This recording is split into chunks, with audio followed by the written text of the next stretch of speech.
ಸಿಂಧೂರಾರುಣವಿಗ್ರಹಾಂ ತ್ರಿನಯನಾಂ ಮಾಣಿಕ್ಯಮೌಳಿಸ್ಫುರತ್ ತಾರಾನಾಯಕಶೇಖರಾಂ ಸ್ಮಿತಮುಖೀಂ ಆಪೀನವಕ್ಷೋರುಹಾಂ ಪಾಣಿಭ್ಯಾಮಲಿಪೂರ್ಣರತ್ನಚಷಕಂ ರಕ್ತೋತ್ಪಲಂ ಬಿಭ್ರತೀಂ ಸೌಮ್ಯಾಂ ರತ್ನಘಟಸ್ಥರಕ್ತಚರಣಾಂ ಧ್ಯಾಯೇತ್ ಪರಾಮಂಬಿಕಾಂ. ಶ್ರೀಲಲಿತಾ ಸಹಸ್ರನಾಮದಲ್ಲಿ 901ನೆಯ ನಾಮ ನಾದರೂಪಿಣಿ, ನಾದಸ್ವರೂಪಿಣಿಗೆ ಅನಾಹತ ಸ್ವರೂಪವಾದಂತಹ ಓಂಕಾರನಾದರೂಪಿನೂ ಈಕೆನೆ. ಹಾಗೆ ಆಹತವಾದಂತಹ ಬಾಹ್ಯನಾದ ಸ್ವರೂಪಿನೂ ಈಕೆನೆ. ನಾದ ಬ್ರಹ್ಮ ಸ್ವರೂಪಿಣಿಯಾಗಿದ್ದಾಳೆ ಆ ಜಗನ್ಮಾತೆ. ಸಚ್ಚಿದಾನಂದ ಸ್ವರೂಪನಾದಂತಹ ಪರಮೇಶ್ವರನಿಂದ ಒಂದು ವಿಶೇಷ ಶಕ್ತಿ ಉಂಟಾಗಿ ಅದರಿಂದ ನಾದ, ಅದರಿಂದ ಬಿಂದು ಸಹ ಹುಟ್ಟದ್ದು. ನಾಭೇರೂರ್ಧ್ವಂ ಹೃದಯಸ್ಥಾನಾತ್ ಮಾರುತಃ ಪ್ರಾಣಸಂಜ್ಞಿತಃ ನದತಿ ಬ್ರಹ್ಮರಂಧ್ರಾಂತೆ ತೇನ ನಾದ ಪ್ರಕೀರ್ತಿತಃ ನಮ್ಮ ಮಾತಿದೆ. ನಾಭಿಯ ಮೇಲ್ಭಾಗದಲ್ಲಿ ಹೃದಯದಲ್ಲಿರುವಂತಹ ಪ್ರಾಣವಾಯು ಬ್ರಹ್ಮರಂಧ್ರದ ಕೊನೆಯಲ್ಲಿ ಅವ್ಯಕ್ತವಾಗಿ ಧ್ವನಿ ಮಾಡೋದ್ರಿಂದ ನಾದ ಅನ್ನುವಂತಹ ಹೆಸರುಂಟಾಯಿತು. ನಾಭಿಯ ಮೇಲ್ಭಾಗದಲ್ಲಿ ಆಕಾಶ, ಅಗ್ನಿ, ವಾಯುಗಳಿಂದ ಹುಟ್ಟಿ ಮುಖದಿಂದ ವ್ಯಕ್ತವಾಗುವಂತಹ ಶಬ್ದವನ್ನು ನಾದ ಅಂತ ಹೇಳ್ಬೋದು. ಬ್ರಹ್ಮಸ್ಥಾನವಾದಂತಹ ಬ್ರಹ್ಮಗ್ರಂಥಿಯ ಮಧ್ಯಭಾಗದಲ್ಲಿ ಪ್ರಾಣ ಇರುತ್ತೆ. ಅದರಿಂದ ಅಗ್ನಿ ಉತ್ಪನ್ನವಾಗುತ್ತೆ. ಆ ಅಗ್ನಿ ಮತ್ತು ವಾಯುವಿನ ಸಂಯೋಗದಿಂದ ನಾದ ಹುಟ್ಟತ್ತೆ. ಆನಂದ ಲಕ್ಷಣ ಮನಾಹತ ನಾಮ್ನಿ ದೇಶೆ ನಾದಾತ್ಮನ ಪರಿಚಿತಂ ತವ ರೂಪಮೇಶೆ ಪ್ರತ್ಯಮುಖೇನ ಮನಸಾ ಪರಿಚೀಯಮಾನಂ ಶಂಸಂತಿ ನೇತ್ರ ಸಲಿಲೈ ಪದಕೈಶ್ಚ ಧನ್ಯಾಃ. ಈಶ್ವರಿ, ಅಂತರ್ಮುಖವಾದಂತಹ ಮನಸ್ಸಿನಿಂದ ಅನುಭವಿಸಲ್ಪಡೋದು ಆನಂದ ಸ್ವರೂಪವು, ಅನಾಹತ ದೇಶದಲ್ಲಿ ನಾದ ಸ್ವರೂಪವಾಗಿರೋದು ಆದಂತಹ ನಿನ್ನ ರೂಪವನ್ನು ಧನ್ಯರು ಆನಂದ ಬಾಷ್ಪ ಮತ್ತು ಪುಲಕದಿಂದ ಕೂಡಿ ಪ್ರಶಂಸೆ ಮಾಡ್ತಾರೆ. ಪರಬಿಂದು ರೂಪದಲ್ಲಿರುವಂಥ ಆಂತರ್ಯದಲ್ಲಿ ಗೋಚರವಾಗುವಂತಹ ಪರನಾದ ಸ್ಥೂಲ ರೂಪವನ್ನು ಹೊಂದಿ ವಾಕ್ಕಿನ ರೂಪದಲ್ಲಿ ಪ್ರಕಾಶವಾಗುತ್ತೆ. ಮೂಲವಾಗಿರುವಂತಹ ನಾದದಿಂದ ಹಿಡಿದು ಬಾಹ್ಯದಲ್ಲಿ ಪ್ರಕಟವಾಗುವ ವಾಕ್ಕಿನವರೆಗೆ ಮಾತೆಯ ಅನಂತ ಶಕ್ತಿ ಅಡಕವಾಗಿದೆ. ಈ ವಾಕ್ ಶಕ್ತಿ ಅನ್ನೋದು ಆ ತಾಯಿ ಮನುಷ್ಯರಿಗೆ ಮಾತ್ರ ಕರುಣಿಸಿರುವಂತಹ ಒಂದು ಅದ್ಭುತವಾದಂತಹ ವಿಶೇಷ. ಆ ಶಕ್ತಿಯನ್ನು ನಾವು ಸೂಕ್ತವಾಗಿ ವಿನಿಯೋಗ ಮಾಡಿಕೊಂಡ್ರೆ ನಮ್ಮ ಬದುಕು ಸಾರ್ಥಕ. ಆ ಜಗನ್ಮಾತೆಯಿಂದ ಬಂದಿರುವಂತಹ ಆ ಶಕ್ತಿಯನ್ನು ಆ ಮಾತೆಯ ಸಾಕ್ಷಾತ್ಕಾರಕ್ಕಾಗಿ, ಆಕೆಯ ಅನುಗ್ರಹಕ್ಕಾಗಿ, ನಮ್ಮ ಆತ್ಮೋದ್ಧಾರಕ್ಕಾಗಿ ಉಪಯೋಗ ಮಾಡಿಕೊಂಡ್ರೆ ಆ ವಾಗ್ರೂಪಳಾದಂತಹ ತಾಯಿಯ ಸಂಪೂರ್ಣ ಕೃಪೆ ನಮ್ಮದಾಗುತ್ತೆ. ಇದಕ್ಕೆ ವಿರುದ್ಧವಾಗಿ ನಮಗೆ ವಾಕ್ ಸಾಮರ್ಥ್ಯ ಇದೆ ಅಂತ ಅದನ್ನು ದುರುಪಯೋಗ ಪಡಿಸ್ಕೊಂಡ್ರೆ, ಅದನ್ನು ಸ್ವಾರ್ಥಕ್ಕಾಗಿ ಬಳಸಿದ್ರೆ, ಅಥವಾ ಪರರ ನಿಂದನೆಗಾಗಿ ಅಥವಾ ಪರರಿಗೆ ಕೇಡನ್ನುಂಟು ಮಾಡೋದಕ್ಕಾಗಲಿ ಅಥವಾ ನಮ್ಮ ಒಂದು ಆತ್ಮಶ್ಲಾಘನೆಯನ್ನು ಮಾಡ್ಕೊಳ್ಳೋದಕ್ಕಾಗಿ ಬಳಸ್ತಾ ಹೋದರೆ ಆ ವಾಕ್ ತನ್ನ ಸಾಮರ್ಥ್ಯವನ್ನು ಕಳ್ಕೊಳ್ತಾ ಹೋಗುತ್ತೆ. ಲೌಕಿಕವಾದಂಥ ಏನೋ ಪ್ರಯೋಜನಗಳು ಸಿಗ್ಬೋದೇ ಹೊರತು ಪಾರಮಾರ್ಥಿಕವಾದಂತಹ ಶಾಶ್ವತವಾದಂತಹ ಯಾವುದೇ ಪ್ರಯೋಜನ ಅದರಿಂದ ಸಿಗೋದಿಲ್ಲ. ಹಾಗಾಗಿ ಆ ಜಗನ್ಮಾತೆ ಕೊಟ್ಟಿರುವಂತಹ ಆ ವಾಕ್ ಶಕ್ತಿಯನ್ನು, ವಾಕ್ ಸಾಮರ್ಥ್ಯವನ್ನು ಆಕೆಯ ಸಾಕ್ಷಾತ್ಕಾರಕ್ಕಾಗಿ ವಿನಿಯೋಗ ಮಾಡಿಕೊಳ್ಳೋರೆ ಧನ್ಯರು. 902ನೆಯ ನಾಮ ವಿಜ್ಞಾನ ಕಲನ, ವಿಜ್ಞಾನವನ್ನು ಅರಿತವಳು. ದೇಹ ಮತ್ತು ವಿಷಯಾದಿಗಳ ಜ್ಞಾನಕ್ಕೆ ವಿಜ್ಞಾನ ಅನ್ನೋದು. ದೇಹ ಮತ್ತು ವಿಷಯಗಳು ನಿರಂತರ ಬದಲಾವಣೆಯನ್ನು ಹೊಂದ್ತಾ ಇರುತ್ತೆ. ಅದು ಶಾಶ್ವತವಾದದ್ದಲ್ಲ. ಇವು ಭಿನ್ನ ಭಿನ್ನವಾಗಿರುತ್ತೆ. ಮೇಲ್ನೋಟಕ್ಕೆ ಭಿನ್ನತೆಗಳಿದ್ದರೂ ಅನುಭವ ಜ್ಞಾನದಿಂದ ಆತ್ಮ ಒಂದೇ ಸತ್ಯ ಅನ್ನುವಂತಹ ಅರಿವು ಉಂಟಾಗುತ್ತೆ. ಏನೇನು ನಮಗೆ ತೋರ್ತಾ ಇದೆಯೋ, ಈ ತೋರಿಕೆಯಲ್ಲಿರೋದೆಲ್ಲವೂ ಆ ಆತ್ಮನಲ್ಲಿಯೇ ಅಡಕವಾಗಿದೆ ಅನ್ನೋ ವಿಷಯ ಜ್ಞಾನದ ಅರಿವನ್ನು ಉಂಟು ಮಾಡ್ತಾಳೆ ಆ ಜಗನ್ಮಾತೆ. ಬ್ರಹ್ಮ ಸಾಕ್ಷಾತ್ಕಾರನೇ ಪರಮಾರ್ಥ ತತ್ವ ಅನ್ನುವಂತಹ ವಿಶೇಷ ಜ್ಞಾನವನ್ನು ದಯಪಾಲಿಸೋಳು ಆ ಜಗನ್ಮಾತೆ. 903ನೆಯ ನಾಮ ಕಲ್ಯ, ಕುಶಲತೆಯನ್ನು ಹೊಂದಿರೋಂಥವಳು. ಸಕಲವನ್ನೂ ಸೃಷ್ಟಿಸುವಂತಹ ಸಾಮರ್ಥ್ಯ ಇದೆ ಆ ಜಗನ್ಮಾತೆಗೆ. ಸಮಸ್ತ ಕೌಶಲಗಳಿಗೂ ಆಧಾರ ಸ್ವರೂಪಳು, ಸಮಸ್ತ ಕಲೆಗಳಿಗೂ ಆಶ್ರಯ ಸ್ಥಾನವೇ ಆಕೆ.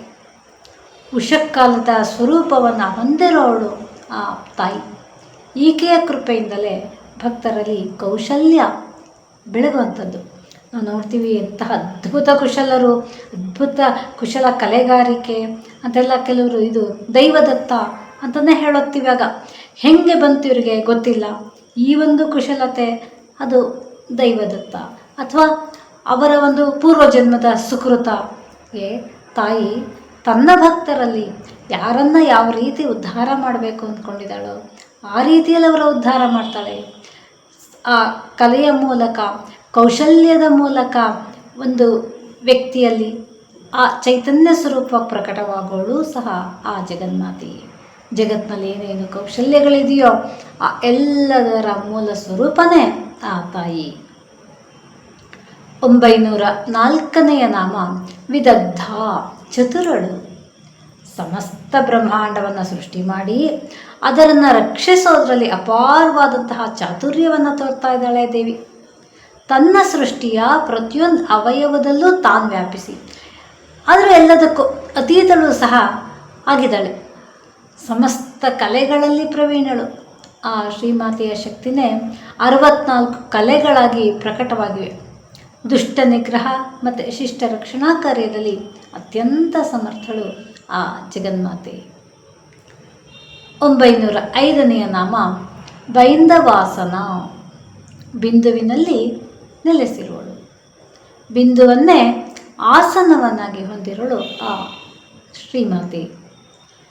ಕಮಲ ಪುಷ್ಪದ ಮಧ್ಯದಲ್ಲಿರುವ ಕರ್ಣಿಕೆಯಂತೆ ನಮ್ಮ ಶಿರಸ್ನಲ್ಲಿರುವ ಸಹಸ್ರಾರ ಕಮಲದ ಮಧ್ಯದಲ್ಲಿ ಬಿಂದು ಇದೆ. ಇಲ್ಲಿ ಪರಬ್ರಹ್ಮ ಸ್ವರೂಪಿಣಿಯಾದಂತಹ ಮಾತೆ ನೆಲೆಸಿರ್ತಾಳೆ.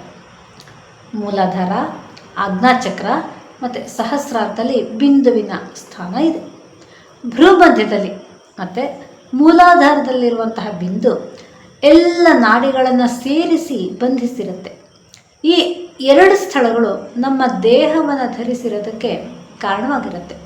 ಅತ್ಯಂತ ಸೂಕ್ಷ್ಮವಾಗಿರುವಂತಹ ಶಕ್ತಿಯ ಕೇಂದ್ರ ಇದು. ಇದೆ ಬೈಂದವ. ಈಶ್ವರನ ಒಡಗೂಡಿರುವಂತಹ ಈಶ್ವರಿಗೆ ಭ್ರೂಮಧ್ಯದಲ್ಲಿರುವಂತಹ ಬಿಂದುವೇ ಪೀಠವಾಗಿರುತ್ತೆ. ಶ್ರೀ ಕುಂಡಲಿನಿ ಶಕ್ತಿಗೆ ಮೂಲಾಧಾರದಲ್ಲಿರುವಂತಹ ಬಿಂದುವೇ ಪೀಠವಾಗಿರುತ್ತೆ.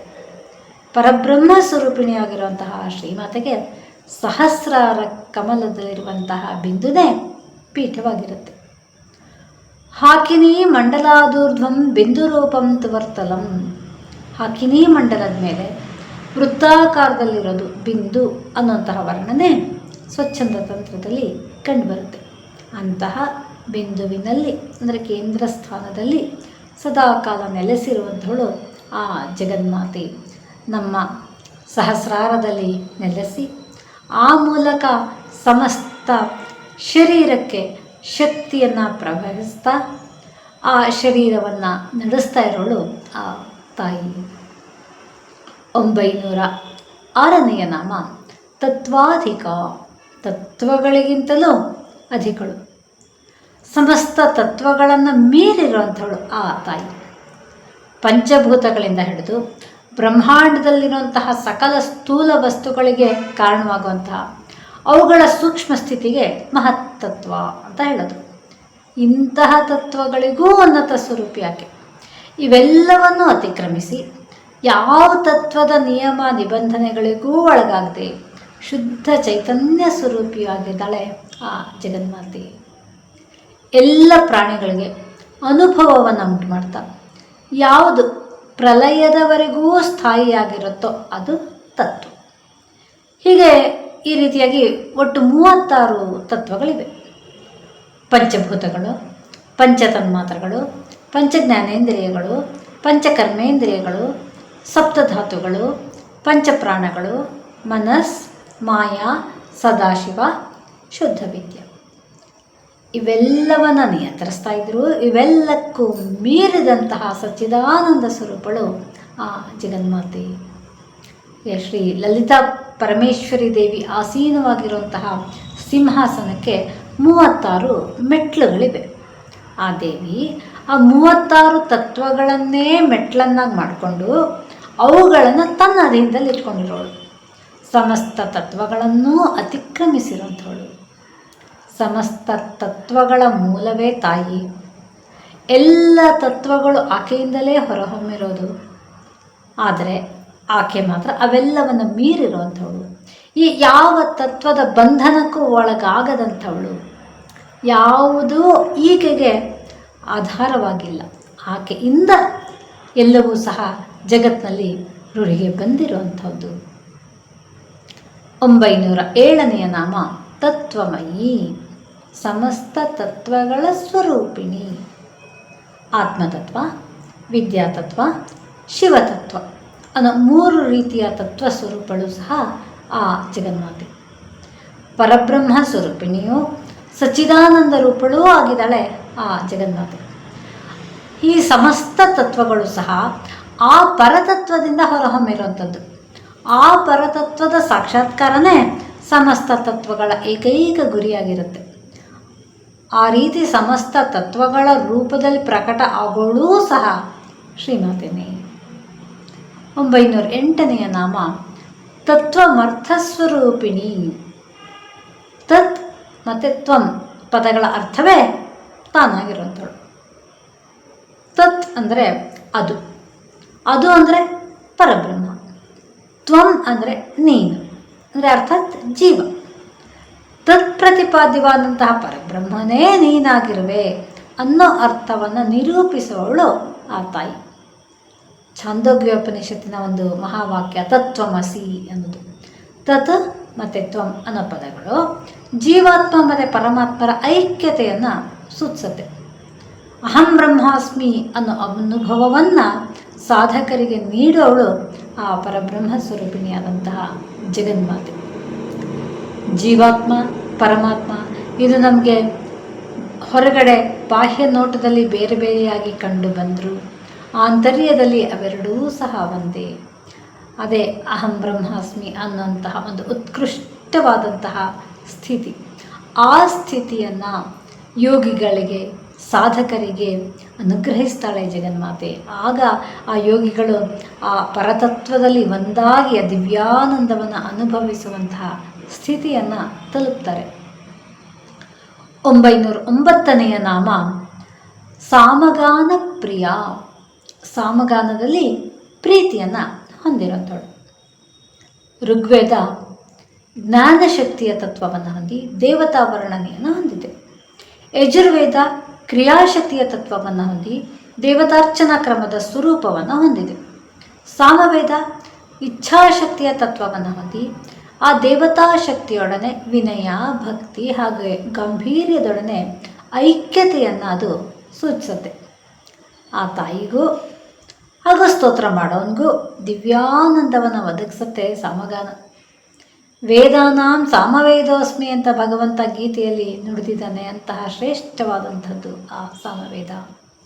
ಪಶು ಪಕ್ಷಿಗಳಾದಿಯಾಗಿ ಎಲ್ಲ ಜೀವಿಗಳಿಗೂ ಆನಂದವನ್ನು ಉಂಟು ಮಾಡುತ್ತೆ ಗಾಯನ. ದುಗುಡಗೊಂಡಂತಹ, ಉದ್ವಿಗ್ನಗೊಂಡಂತಹ ಮನಸ್ಸನ್ನು ಪ್ರಶಾಂತಗೊಳಿಸುತ್ತೆ ಆ ಗಾಯನ ಅಥವಾ ಗೀತೆ. ನಾದ ಮಾಧುರ್ಯಕ್ಕೆ ಮನಸ್ಸೋಲದವರೇ ಇಲ್ಲ ಅನ್ಬೋದು. ನಮ್ಮ ಅಂತರಂಗದ ಸಮಸ್ತ ಭಾವನೆಗಳನ್ನು ಗಾಯನದ ಮೂಲಕ ನಾವು ವ್ಯಕ್ತಪಡಿಸಬಹುದು. ಭಗವದ್ಭಕ್ತರು ಭಕ್ತಿಪರವಶರಾಗಿ ತನ್ಮಯತೆಯಿಂದ ಪರಮಾತ್ಮನ ಕುರಿತು ಹಾಡ್ತಾ ಆನಂದದಿಂದ ಮೈಮರೆಯೋದನ್ನು ನಾವು ಕಾಣ್ತೀವಿ. ಹಾಗೆ ಗಾನದ ಮೂಲಕ ತಮ್ಮ ಭಕ್ತಿಯನ್ನು ವ್ಯಕ್ತಪಡಿಸ್ತಾ ಆನಂದ ಪರವಶರಾಗ್ತಾರೆ ಇಂಥ ಭಕ್ತರು. ಇಂತಹ ಭಕ್ತಿಭರಿತವಾದಂತಹ ಗಾಯನವನ್ನು ಕೇಳಿ ತಾಯಿಯೂ ಸಹ ಆನಂದವನ್ನು ಹೊಂದಿ ತನ್ನ ಭಕ್ತರನ್ನು ಸಲಹುತ್ತಾಳೆ. ಶಿಶುರ್ವೇತ್ತಿ ಪಶುರ್ವೇತ್ತಿ ವೇತ್ತಿಗಾನಾಮೃತಂ ಪಣಿಹಿ ಅನ್ನೋ ಹಾಗೆ ಆ ಗಾನದ ಮಾಧುರ್ಯಕ್ಕೆ ಮನಸೋಲದವರೇ ಇಲ್ಲ. ಆ ಗಾಯನ ನಮ್ಮ ಇಂತಹ ಒಂದು ಅಶಾಂತ ಸ್ಥಿತಿಯಲ್ಲಿರುವಂತಹ ಮನಸ್ಸನ್ನೂ ಸಹ ಪ್ರಶಾಂತ ಸ್ಥಿತಿಗೆ ಕೊಂಡೋಗುತ್ತೆ. ಹಾಗಾಗಿ ಮ್ಯೂಸಿಕ್ ಥೆರಪಿ ಅಂತ ಮಾಡ್ತಾರೆ. ಕೆಲವೊಂದು ರಾಗಗಳಿಂದ ಮನುಷ್ಯನಿಗೆ ತಲೆದೋರುವಂತಹ ಅನೇಕ ಕಾಯಿಲೆಗಳನ್ನು ಗುಣಪಡಿಸಬಹುದು ಅಂತ ಸಂಶೋಧನೆಗಳಿಂದ ಸಿದ್ಧವಾಗಿದೆ. ಅಂತಹ ಅದ್ಭುತವಾದಂತಹ ಆ ಗಾಯನದ ರೂಪದಲ್ಲಿ ಇದ್ದು ಆನಂದವನ್ನು ತನ್ನ ಭಕ್ತರಿಗೂ ನೀಡಿ ಅವರನ್ನು ಸಲಹುವಂಥವಳು ಆ ಜಗನ್ಮಾತೆ. ಪ್ರಸಿದ್ಧ ಸಂಗೀತಗಾರರನ್ನು ನಾವು ಕಂಡಿದ್ದೀವಿ. ತಮ್ಮ ಗಾಯನದ ನಾದೋಪಾಸನದ ಮೂಲಕವೇ ಆ ಬ್ರಹ್ಮ ಸಾಕ್ಷಾತ್ಕಾರವನ್ನು ಪಡೆದಿರೋಂಥವ್ರು. ಒಂದು ಕಡೆ ಕೂತ್ಕೊಂಡು ಕೇವಲ ಜಪ ತಪಸ್ಸು ಮಾಡಬೇಕಾಗಿಲ್ಲ. ಆ ನಾದದಲ್ಲಿ ನಾವು ಲೀನವಾದರೆ, ಆ ನಾದಾನುಸಂಧಾನವನ್ನು ಮಾಡಿದ್ರೆ, ನಮ್ಮ ಗಾಯನ ಸಾಮರ್ಥ್ಯವನ್ನು ನಾವು ಜಗನ್ಮಾತೆಯ ಸಾಕ್ಷಾತ್ಕಾರಕ್ಕಾಗಿ ಅಂತ ನಾವು ಅದನ್ನು ಬದ್ಧವಾಗಿದ್ದು ಅದನ್ನು ಮಾಡಿದ್ರೆ, ಅದನ್ನು ಸಾಧನೆಯನ್ನು ಮಾಡಿದ್ರೆ, ಅಂತಹ ಸಾಧನೆಗೆ ಒಲಿಯುವಂಥಳು ಆ ಜಗನ್ಮಾತೆ. ಆ ನಾದಾನುಸಂಧಾನದಿಂದಲೇ ಮುಕ್ತಿಯನ್ನು ಪಡೆದಂತಹ ಹಲವು ಸಾಧಕರನ್ನೂ ಗಮನಿಸ್ತೀವಿ. ಅಂತಹ ನಾದ ರೂಪಳು ಆ ಭಗವತಿ. ಓಂಕಾರ ನಾದ ಸ್ವರೂಪಿಣಿಯೇ ಆ ತಾಯಿ. 910ನೆಯ ನಾಮ ಸೌಮ್ಯ. ಸೌಮ್ಯ ಸ್ವರೂಪಳು, ಅತ್ಯಂತ ಶಾಂತಳು, ಆಹ್ಲಾದದಾಯಿನಿಯೂ ಆಗಿದ್ದಾಳೆ ತಾಯಿ. ಸೋಮಯಾಗದಲ್ಲಿ ಪೂಜೆ ಮಾಡುವಂತಹ ದೇವಿಯನ್ನು ಸೌಮ್ಯ ಅಂತ ಹೇಳೋದು. ಸಕಾರತ್ ಸತ್ಯಮೃತಂ ಪ್ರಾಪ್ತ ಸೋಮರ್ಷರ್ಚ ಕೀರ್ತ್ಯತೆ ಅನ್ನಂತೆ ಅಮೃತವಾಚ್ಯಳಾದಂತಹ ಪರಬ್ರಹ್ಮ ಸ್ವರೂಪಿಣಿ ಈಕೆ. ಸದಾಕಾಲ ಸಮಾಧಾನ ಸಂತೃಪ್ತಿಯಿಂದ ಇರುವಂತಹ ತಾಯಿ ಸಕಲರ ಇಷ್ಟಾರ್ಥಗಳನ್ನು ಸಹ ನೆರವೇರಿಸ್ತಾಳೆ. ಸೋಮ ಕರ್ಪೂರ ಚಂದ್ರಯೋಹೋ ಅನ್ನಂತೆ ಸೋಮ ಅಂದರೆ ಕರ್ಪೂರ ಮತ್ತು ಚಂದ್ರ ಅನ್ನುವಂತಹ ಅರ್ಥಗಳು ಇದೆ. ಕರ್ಪೂರ ಮತ್ತು ಚಂದ್ರನಂತೆ ಸದಾಕಾಲ ತಂಪಾಗಿಯೂ ಆಹ್ಲಾದವಾಗಿಯೂ ಇದ್ದಾಳೆ ಆ ಜಗನ್ಮಾತೆ. ತಾಪ ಅನ್ನೋದು ಆಕೆಯ ಹತ್ತಿರವೂ ಸುಳಿಯಲ್ಲ. ತಂಪು ಅಂದರೆ ತಾಪರಹಿತತೆ. ಮಾತೆಯಲ್ಲಿ ಯಾವುದೇ ತಾಪಗಳಿಲ್ಲ. ಹಾಗೆ ಆಕೆಯ ಭಕ್ತರೂ ತಾಪತ್ರಯಗಳಿಂದ ಮುಕ್ತಿಯನ್ನು ಪಡಿತಾರೆ.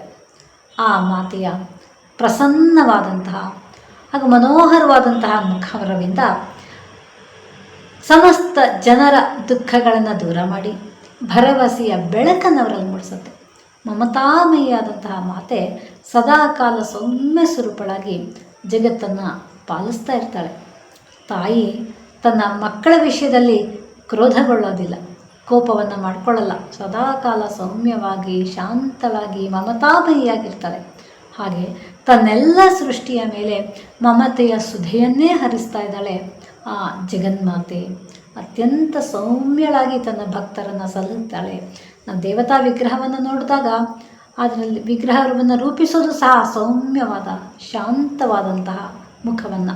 ಯಾಕೆಂದರೆ ಭಕ್ತರಿಗೆ, ದುಗುಡಗೊಂಡ ಭಕ್ತರಿಗೆ ಯಾವುದೋ ದುಃಖ, ನೋವು, ಅಸಹಾಯಕತೆಯಿಂದ ಭಗವತಿಯ ಬಳಿಗೆ ಹೋದಾಗ ಅದೇನಾದ್ರು ರೌದ್ರ ಮುಖವಿದ್ದರೆ ಅವ್ರಿಗೆ ತಡ್ಕೊಳಕ್ಕಾಗಲ್ಲ. ಮತ್ತಷ್ಟು ದುಃಖ, ಬಾಧೆ, ಅಥವಾ ಹೇಗಪ್ಪ ನನ್ನ ದುಃಖವನ್ನು ಹೇಳ್ಕೊಳ್ಳಿ ಅನಿಸುತ್ತೆ. ಅದೇ ಸೌಮ್ಯ ಮುಖ, ಮುಗುಳ್ಳಗೆಯಿಂದ ಕೂಡಿದ ಮುಖ, ಪ್ರಸನ್ನವಾದಂತಹ ಮುಖ ಇದ್ದರೆ ಈ ತಾಯಿ ನನ್ನ ಕಾಪಾಡ್ತಾಳೆ, ನನ್ನ ದುಃಖವನ್ನು ನಾನು ಕೇಳಿ ಹೇಳ್ಕೋಬಹುದು ಅನ್ನುವಂತಹ ಒಂದು ಆಶ್ವಾಸನೆ ಭಾವ ಮನಸ್ಸಲ್ಲಿ ಮೂಡುತ್ತೆ. ತಾಯಿ ಕ್ರೋಧಗೊಳ್ಳದೆ ಸದಾಕಾಲ ತನ್ನ ಸೌಮ್ಯ ಸ್ವರೂಪದಿಂದ ಭಕ್ತರನ್ನು ಸಲಹ್ತಾ ಇದ್ದಾಳೆ, ಪಾಲಿಸ್ತಾ ಇದ್ದಾಳೆ. ಅಂತಹ ಆ ಸೌಮ್ಯ ನಾಯಕಿಯಾದಂತಹ ಭಗವತಿಯ ತತ್ವವನ್ನು ತಿಳ್ಕೊಳ್ಳೋದಕ್ಕೆ ಆಕೆಯ ಒಂದೊಂದೇ ನಾಮಗಳನ್ನು ಅರ್ಥೈಸ್ಕೋತಾ ಮುಂದೆ ಸಾಗೋಣ. ಮುಂದಿನ ನಾಮಗಳ ಅರ್ಥವನ್ನು ಮುಂದೆ ಗಮನಿಸೋಣ. ಯಾ ದೇವಿ ಸರ್ವಭೂತೇಷು ಮಾತೃರೂಪೇಣ ಸಂಸ್ಥಿತಾ ನಮಸ್ತಸ್ಯೈ ನಮಸ್ತಸ್ಯೈ ನಮಸ್ತಸ್ಯೈ ನಮೋ ನಮಃ.